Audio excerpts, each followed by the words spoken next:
পশ্চিমবঙ্গের সমস্ত ছাত্রছাত্রীদেরকে জানাই আর একবার শুভেচ্ছা।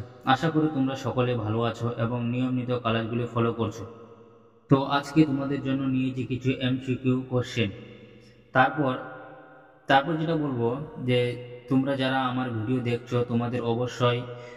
তোমরা অবশ্যই চ্যানেলটিকে কমেন্ট করবে, তার আগে নতুনরা চ্যানেলটিকে সাবস্ক্রাইব করবে, কারণ আমার চ্যানেলের সাথে যারা যুক্ত আছে তাদের বলি তোমরা যাদেরই ক্লাস করো না কেন, আমি যেভাবে অল্প সময়ের মধ্যে বোঝানোর চেষ্টা করি এবং সাথে থাকছে এমসিকিউ কোশ্চেন, হয়তো আর কেউ এভাবে বোঝাবে না। বা কারণ আমি বারবার বা বেশিরভাগই বলি যে যদি কোনো সমস্যা হয় তোমরা বলো, আমি আছি ক্লিয়ার করার জন্য। তো চলো তাহলে দেরি না করে শুরু করা যাক।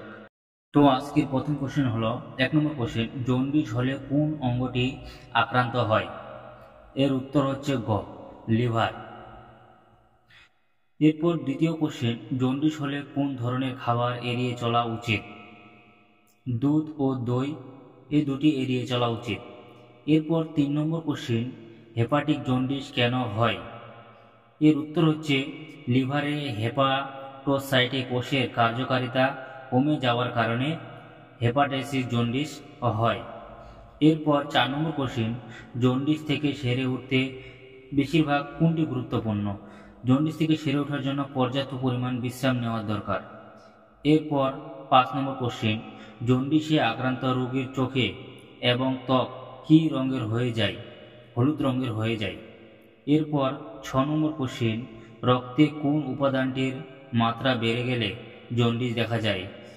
বিলিরুবিন যদি বেড়ে যায় তাহলে জন্ডিস দেখা যায়। এরপর 7 নম্বর কোশ্চেন, বিলিরুবিন কোথা থেকে তৈরি হয়? এর উত্তর হচ্ছে খ, লোহিত রক্তকণিকা ভেঙে যাওয়ার ফলে বিলিরুবিন তৈরি হয়।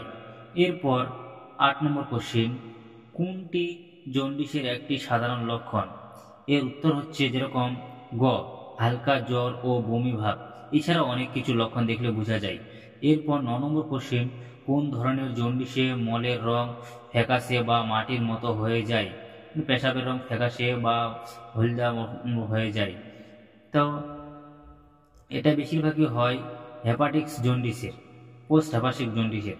এরপর 10 নম্বর কোশ্চেন, নবজাতকের মধ্যে যে জন্ডিস দেখা যায় তা সাধারণত কতদিনের মধ্যে স্বাভাবিক হয়ে যায়?